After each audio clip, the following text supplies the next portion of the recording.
A certain sum become 7 times itself in 10 years. At the rate of simple interest in 20 years, it will become how many times of itself at the same rate of interest? అంటే కొంత సొమ్ము కొంత వడ్డీ రేటుతో 10 సంవత్సరాలలో 7 రెట్లయిందండి.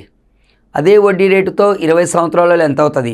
So ఎక్కువ మంది ఇచ్చేటటువంటి ఆన్సర్ ఏంటంటే 10 సంవత్సరాలకు 7 రెట్లయింది, 10 సంవత్సరాలకు 7 రెట్లయింది, 10 సంవత్సరాలకు 7 రెట్లు, మళ్ళీ ఒక 10 సంవత్సరాలకు 7 రెట్లు అవుతుంది, 14 టైమ్స్ అని పెట్టేస్తారు మిత్రమా.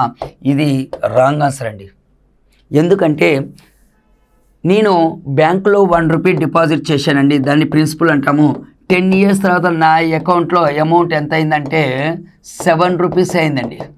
నేను బ్యాంకులో 1 రూపీ డిపాజిట్ చేస్తే 10 ఇయర్స్ తర్వాత నా అకౌంట్లో 7 రూపీస్ అయిందండి. అంటే 7 రూపీస్ ఏంది అంటే ఎంత ఇంట్రెస్ట్ వచ్చిందండి? 6 రూపీస్ ఇంట్రెస్ట్ వచ్చింది. మరి నీకు సింపుల్ ఇంట్రెస్ట్లో ఇంట్రెస్ట్ మారదండి, ఎవ్రీ ఇయర్ సేమ్ ఉంటుంది. అంటే మళ్ళీ ఒక 10 ఇయర్స్ తర్వాత మళ్ళీ ఇంట్రెస్ట్ 6 రూపీస్ వస్తుంది, నా అకౌంట్ బ్యాలెన్స్ 13 రూపాయలు అవుతుంది. So answer is 13 times. Right.